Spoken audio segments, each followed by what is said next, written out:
Salut et bienvenue à nouveau dans ce nouveau chapitre. Nous allons commencer le premier chapitre du cours de mathématiques en classe de 6e.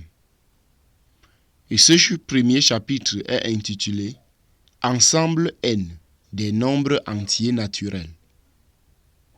Si vous vous souvenez, la première vidéo de cette playlist était intitulée « Il était question dans ce chapitre de présenter tous les chapitres que nous allons étudier au courant de ce cours. » Voici donc le plan de ce chapitre. Ce chapitre est constitué principalement de 3 leçons. Dans la première leçon, nous allons apprendre la reconnaissance, la lecture et l'écriture d'un nombre entier naturel. À la leçon 2, nous allons étudier la comparaison d'un nombre ou alors de 2 nombres entiers naturels. Et à la leçon 3, qui est la dernière leçon de ce chapitre, nous allons étudier les opérations ou alors effectuer les opérations dans l'ensemble des nombres entiers naturels. Sans plus tarder, je vais t'inviter à t'abonner à la chaîne si ce n'est pas encore fait et d'activer la cloche de notification pour ne pas manquer les prochaines vidéos. On commence. Nous commençons directement avec la première leçon de ce cours, ou alors la première leçon de ce chapitre, leçon 1, reconnaissance, écriture et lecture des nombres entiers naturels. Qu'est-ce que nous devrions retenir à la fin de cette leçon? À la fin de cette leçon, nous devrons avoir comme acquis la reconnaissance, l'écriture et la lecture des nombres entiers naturels. Voilà ce que nous devrons connaître et savoir faire dans cette leçon. Sans plus tarder, regardons la situation de vie pour éclaircir notre mémoire dans cette leçon. Situation de vie.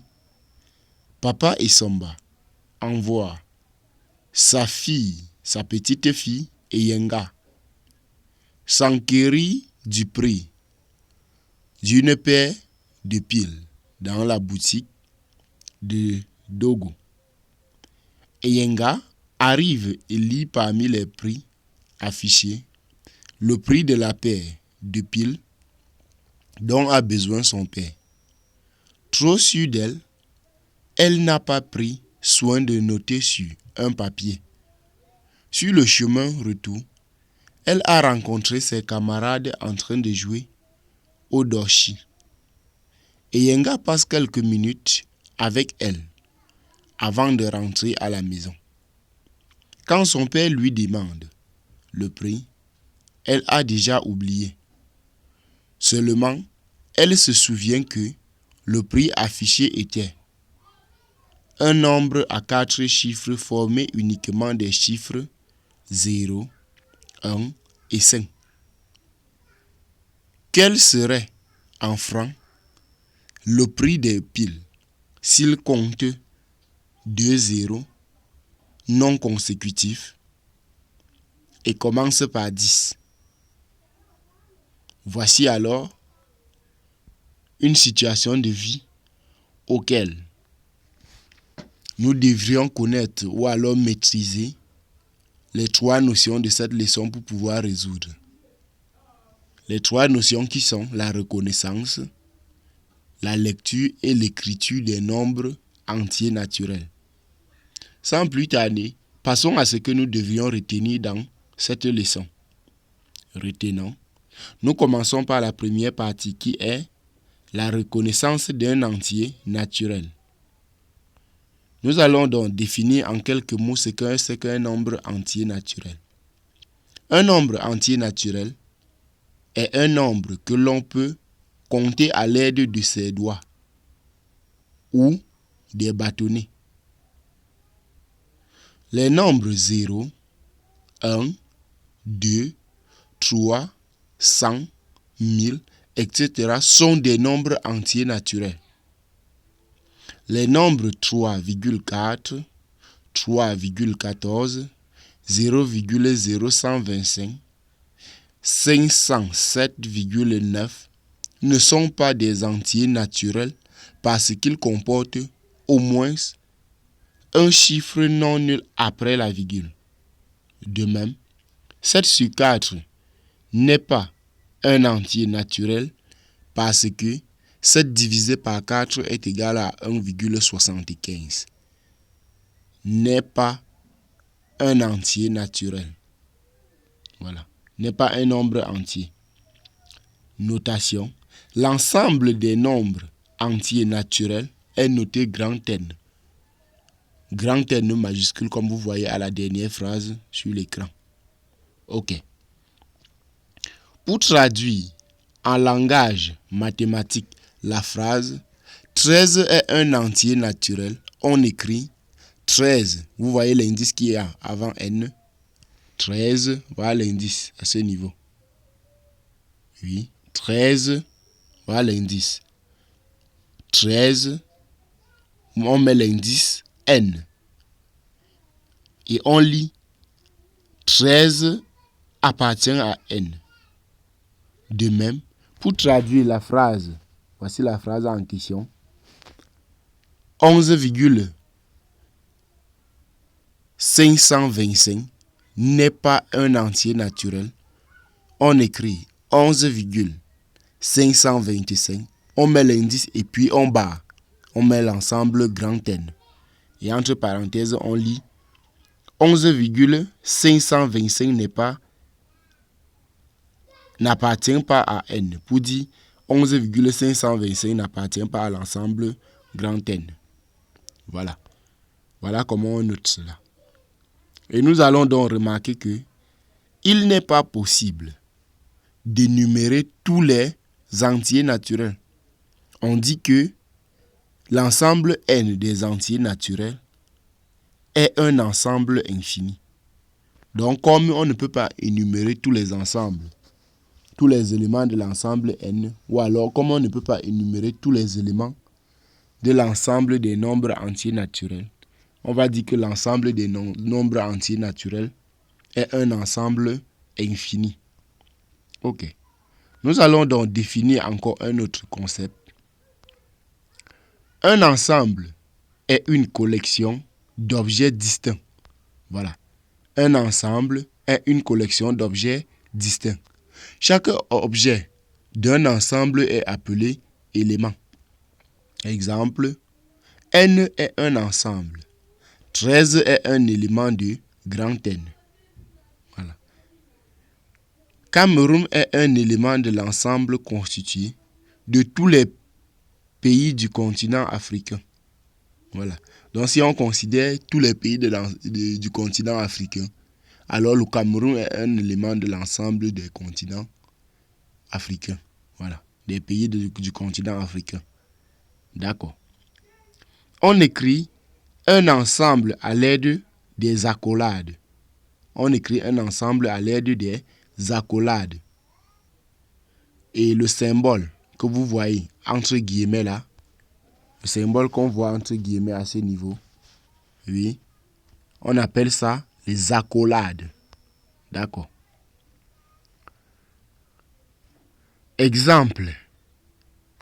E égale, on ouvre les accolades, on écrit 2, 4, 6, 8, 10, 12, 14, 16, 18, 20 est un ensemble.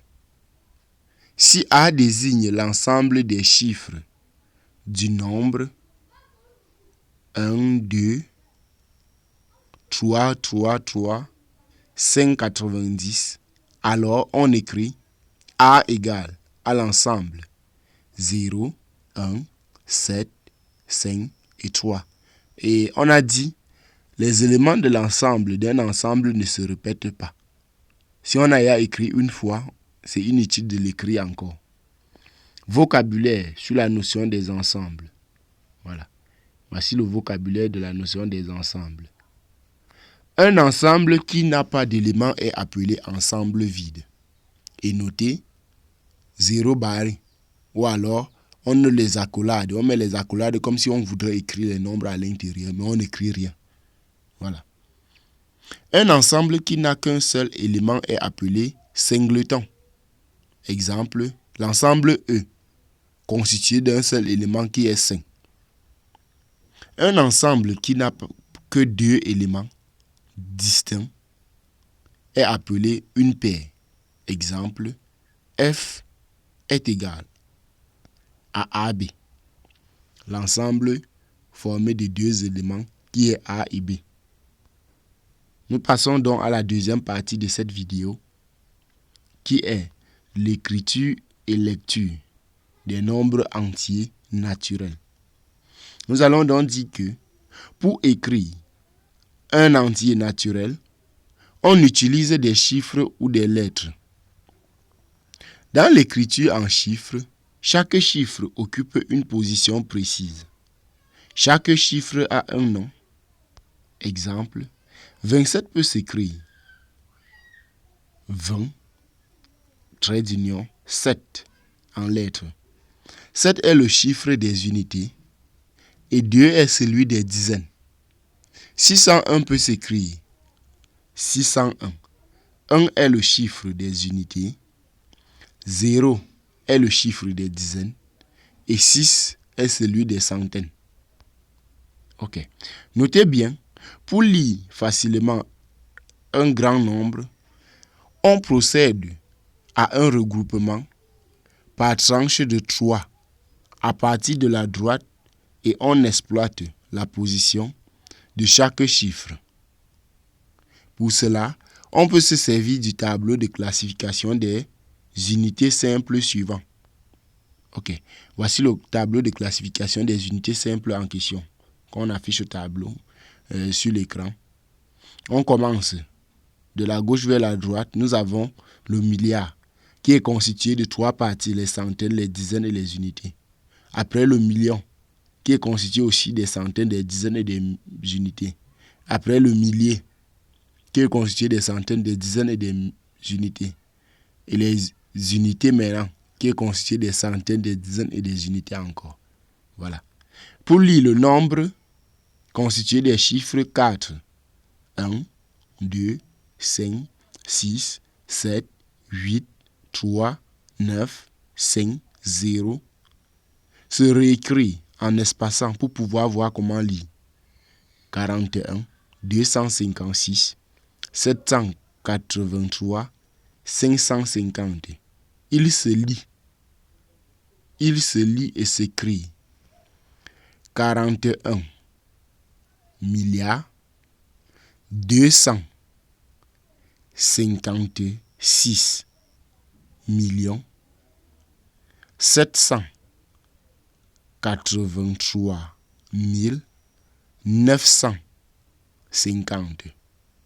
Vous voyez, les traits d'union existent entre les chiffres, entre les centaines, les dizaines et les unités de chaque classe. Vous voyez un peu? Donc on commence d'abord par la première classe qui est le milliard. Ici, la première classe. Quand on quitte de la gauche vers la droite, on a d'abord les unités, les milliers, les millions et les milliards. Et les milliards, voilà. Ici, la classe des milliards, c'est 41. La classe des millions, c'est 256. Et la classe des milliers, c'est 783. Et la classe des unités, c'est 950. Donc, à partir d'ici, n'importe qui est capable maintenant de lire un nombre constitué de 12 chiffres. Voilà. Si on veut classer cela dans le tableau, voilà comment ça se présente dans le tableau. On commence le milliard. Donc, il y a juste 2 chiffres pour le milliard. 3, les 2 autres classes sont remplies. Oui. D'accord. Par exemple, si on veut lire le nombre qui est en bas, dans la troisième ligne du tableau, qui est sur l'écran, on a 8562. Voilà. Donc la classe des milliers est constituée juste d'un seul chiffre. D'accord. D'après ce tableau, pour le nombre 41 256 783 950, 0 est le chiffre des unités, 3 est le chiffre des unités de 1000, 5 est le chiffre des centaines des millions. Dans le nombre 8562, 2 est le chiffre des unités, 6 est le chiffre des dizaines, mais attention, le nombre de dizaines est 856. Le nombre des dizaines est 856. On peut décomposer 8562 de la manière suivante. 8562, ça fait 8000 plus 500 plus 60 plus 2. On dit alors que dans le nombre 8562, il y a 8 milliers, 5 centaines, 6 dizaines et 2 unités. Ok. Règle numéro 1. Voici la règle pour lire les nombres ou alors écrire aussi. Règle numéro 1. Règle numéro 1. Voilà. Tous les nombres composés sont unis par un trait d'union. Exemple 220, 224, 224. Règle numéro 2. 1000 est invariable, mais millions et milliards s'accordent en nombre. Exemple 3000, 74 millions. Règle numéro 3.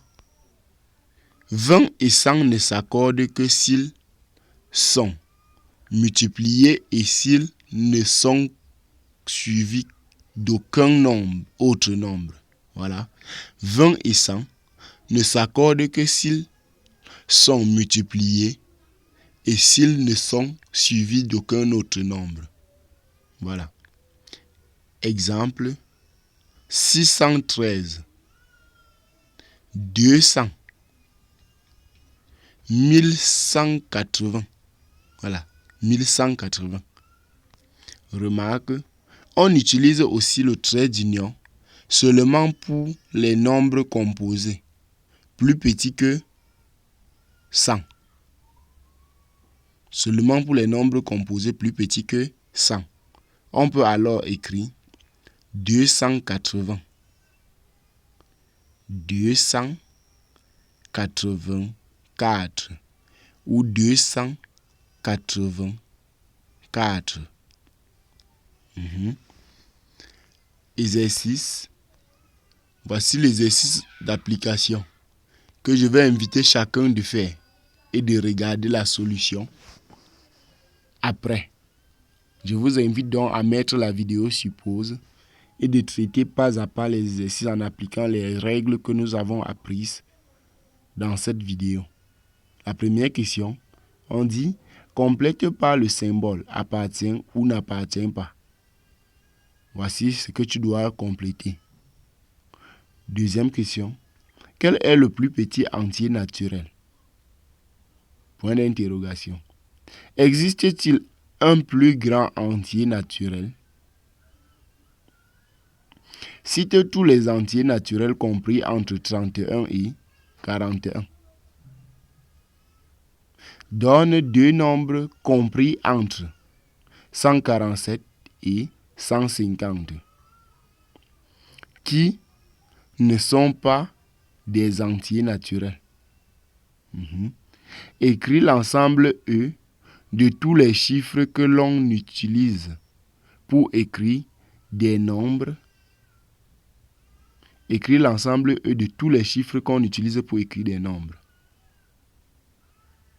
Écris en lettres chacun des nombres 61, 105, 5400, 2000, 671 millions 480 644. Écrit en chiffres 3047 254 820.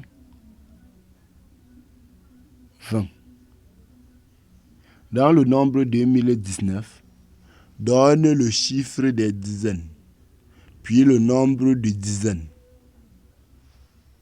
Ok. Si vous avez pu mettre la vidéo sur pause et de pouvoir traiter toutes les questions, je t'invite à mettre la vidéo maintenant et de voir la correction. Voilà la correction en question. Voilà. Voilà toute la correction. Ok. C'est tout pour cette vidéo. Merci d'avoir regardé. Et si tu es nouveau sur la chaîne, je t'invite à t'abonner et de partager la vidéo à tous tes proches. Si tu peux faire un tour dans notre boutique en ligne pour nous soutenir. Merci d'avoir regardé, à la prochaine pour une nouvelle vidéo.